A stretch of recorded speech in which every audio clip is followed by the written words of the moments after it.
Well, I think some people might have an issue with us just skipping over Anthem and How to Make Enemies because you guys actually have Mike from Green Day playing bass on that album. You're leaning more and more into that pop punk territory with those last two albums there. Are there any fond memories from this time? Because I know the band sort of started to fall to pieces a little bit. I think that's my least favorite record out of all of them. We didn't really have much to do with it in regards to like Panic Me. It was rehearsed in my basement, but then recorded in Dan Panic's basement next door. But him and I were both in school at the time, so it's probably the one record where I wasn't there all the time for recording. I would take Mike around to get bass drinks and stuff like that, and we'd go to dinner and things like that. But it's probably my least, the one I worked the least on, and my least favorite record. We skipped over Anthem a little bit there too, and I didn't really want to talk about Anthem that much because Anthem's actually my least favourite album. Yeah. I've heard you talk in the past on like other podcasts and in one of your own YouTube videos.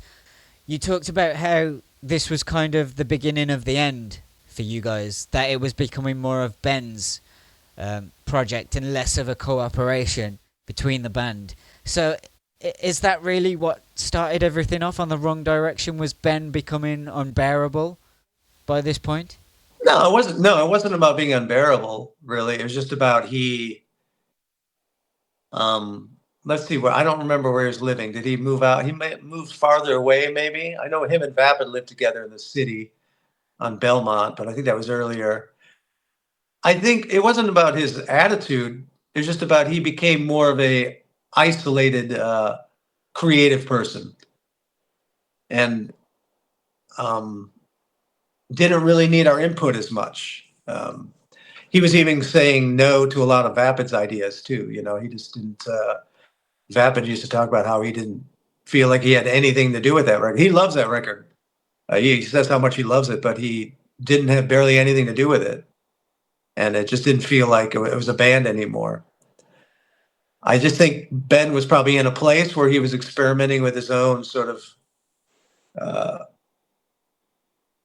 very specific ideas about what he wanted to do, and wasn't able to include other people in that sort of process, I think.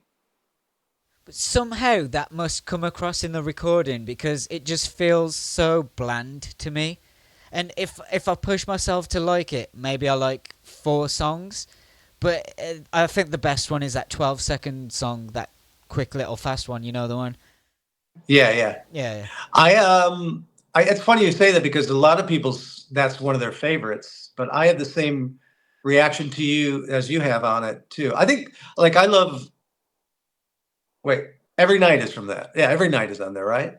Yeah, I think so. But that's from a different session, actually, too.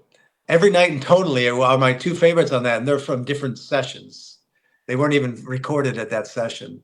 Oh, okay. So that might have something to do with it. The other thing I just remember, too, is that we experimented with writing all the songs before we went on tour, and on tour, we only played new songs.